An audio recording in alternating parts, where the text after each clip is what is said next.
Hey guys, it's me with a new I Am Fun Size for you. This is a topic that I have been thinking of for the last few months, largely because I have been doing this a lot in my life. And someone asked me a question that wasn't related, but then I realized how related it actually is to this topic. So here goes. Let's just jump right in.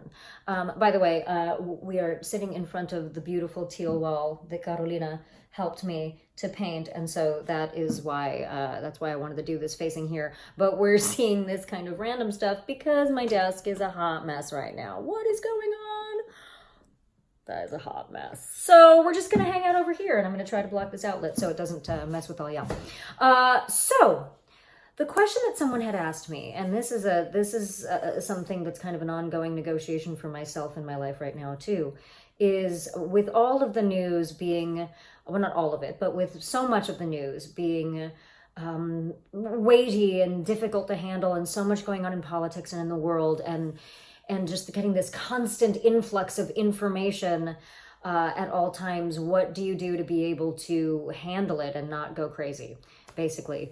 And I think that is a great question, and it is something that all of us have to contend with in this modern age, particularly because we do all have our phones and our computers, and we're constantly getting bombarded with data in a way that we hadn't been before. And it just seems to be continuing more and more and more and more and more, and growing more and more and more exponentially, the amount of stuff that's thrown at us. Plus, a lot of it is very emotional and stuff that we really need to figure out how to handle and how to take in. So what I realized is one of my methods. At first I thought, oh, it's just that I just block certain things out, but it's not. It's not denial. It is instead focusing on the synthesis of information that comes in my life and in my head. Now, what do I mean by that? Well, I do remember in school when I was very young, like in grade school, we had this lesson about how we learn and the importance of different aspects of learning. And, we learned certain things by memorization. We learned certain things by just speaking exactly what was written on the page or what we were told. That's one way to process information, but that's a very surface way to process information. And analysis and synthesis were two of the most important aspects of real critical thinking, of really critiquing the information as it comes in, deciding what it actually means to you, for you, and in the world at large, and then having it as part of what your experience is in life.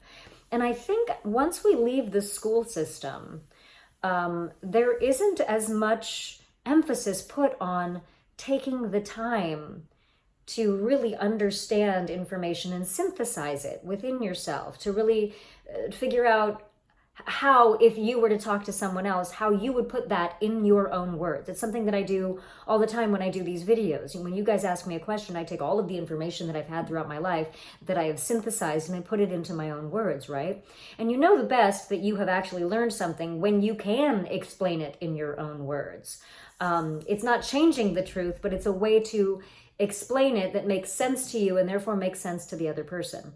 Now, the problem, or one of the problems that I find that a lot of us do nowadays, is we see something tweeted or we see something on Facebook and we just have the initial emotional reaction to whatever we see and we repost it or we retweet it without actually going in and either finding out more information about what that post was about, finding out what the source was and whether or not it is a actual dependable source of information, and then really sitting and synthesizing and understanding what that means. It happens a lot with politics, but it also just happens with social things. It happens, when we just get something like a list of 10 or something comes in at us, like everything is coming in at us, and we just put it right back out without actually taking the time to digest it and then make it useful to us and possibly useful to the other people that we are sharing it with.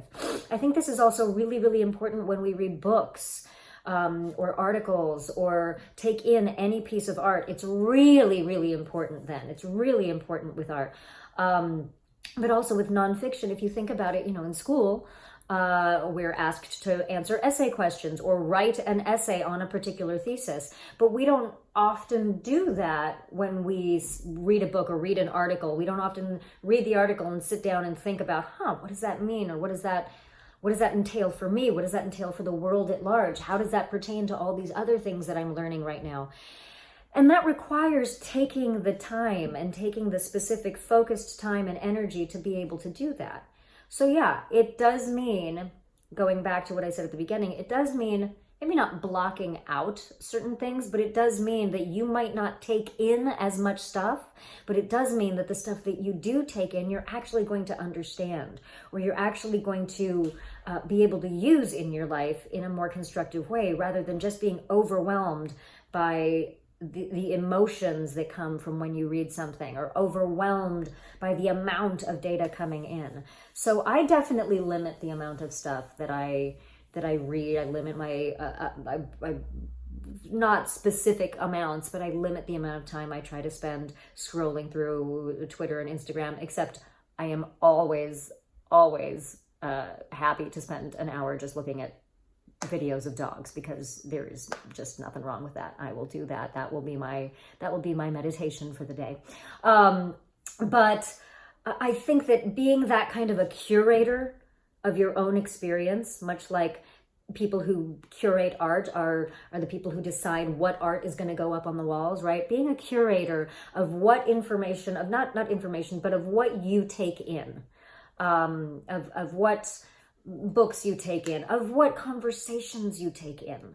You know, if you have a conversation with someone that is obviously something that is discouraging or energetically just feels bad, take a moment to figure out whether that is happening because what they're saying is genuinely just doesn't resonate with you and is not true, or is cruel, or is hurtful, or if it's making you feel like that because of something in yourself that you can work through. That is a synthesis of information. That is a viable and vital thing and vital skill that we all need to be able to have. Because sometimes what we will take as criticism is really just someone critiquing something. And we've talked about that in a previous video.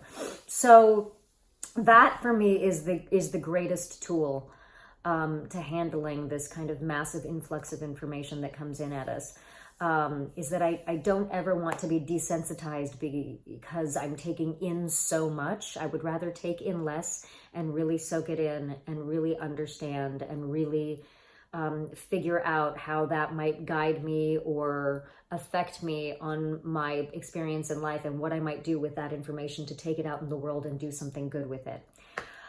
Oh, wow, that's a lot. So I hope that helps you guys. As always, ask any questions that you want in the comments section. Let me know what you think of the video. And if you have any other questions for future I Am Fun Size videos, please send me those questions at Anjali@IamFunsize.com. Extra credit if you want to add pictures or videos of puppies or quokkas, obviously. And I hope all of you have a fantastic day. Go forth and prosper. Bye. All right, you beautiful people, send me your stuff. You can email me at Anjali@IamFunsize.com. These are all of the places you can find me on the interwebs. Please send me questions, pictures, fan art, cosplay pictures. Send me pictures of puppies. You know how I love the puppies. Oh, please, please, more puppies. Can I please? Please, guys, please.